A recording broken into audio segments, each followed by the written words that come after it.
Dans un monde où l'intelligence artificielle, l'IA, est en train de tout changer, une question se pose. Comment est-ce qu'on prépare nos enfants pour la suite? Eh bien, la réponse n'est peut-être pas du côté de la technologie, mais plutôt dans ce qui nous rend profondément humains. C'est ce qu'on explore ensemble aujourd'hui. Pour commencer, juste une petite réflexion.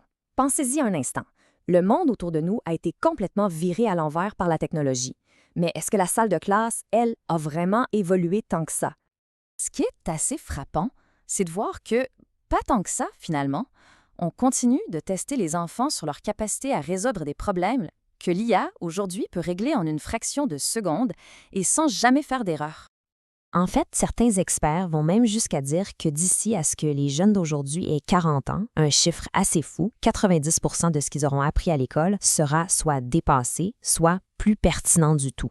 Alors, qu'est-ce qui compte vraiment? Et ça nous amène directement au cœur du problème.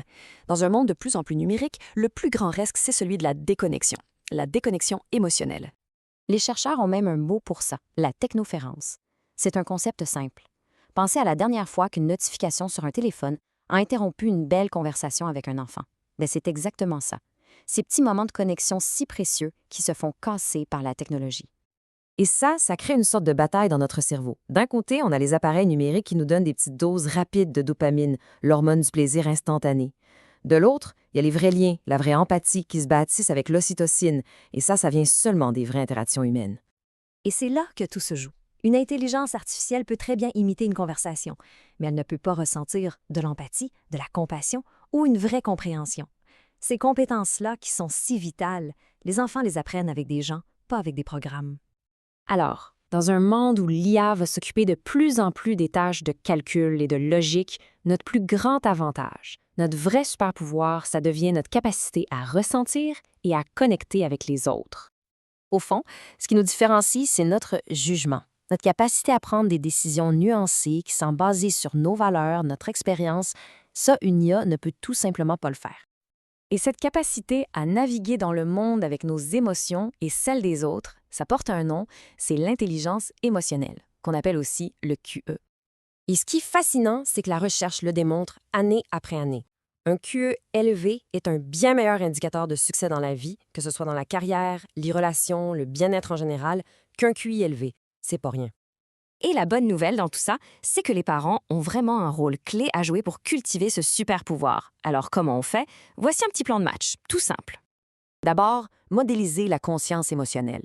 Juste dire à voix haute « Ouf, je me sens frustré, je vais prendre une seconde pour respirer ». Ça donne l'exemple. Deuxièmement, avoir des discussions techno. L'idée, c'est de jaser technologie avec curiosité, pas juste d'imposer des règles. Troisièmement, prioriser le jeu dans le monde réel. Le jeu libre avec d'autres, c'est un des meilleurs entraînements pour le cerveau social. Et finalement, créer des zones sans technologie. Les repas, le dodo, des moments sacrés, juste pour la connexion, sans écran. Et pour cette fameuse discussion techno, l'objectif, c'est vraiment de piquer leur curiosité, de les amener à réfléchir. Au lieu de juste imposer des limites, on peut poser des questions ouvertes. Par exemple, comment tu te sens pour vrai après avoir joué à ce jeu? Ça les aide à développer un regard critique sur ce qu'ils vivent en ligne au lieu de juste consommer passivement. Le message clé à transmettre, c'est celui-ci.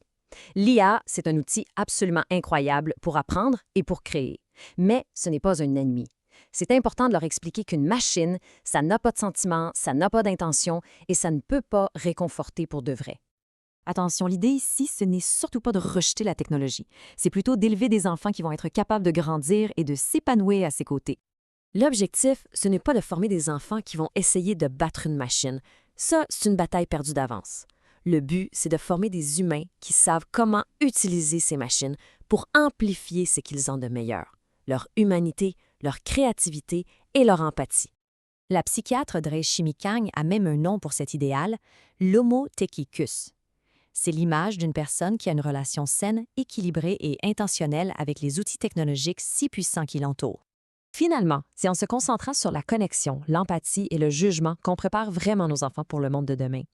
On les aide à devenir les adultes et les leaders réfléchis, allumés et compassifs dont ce monde aura désespérément besoin.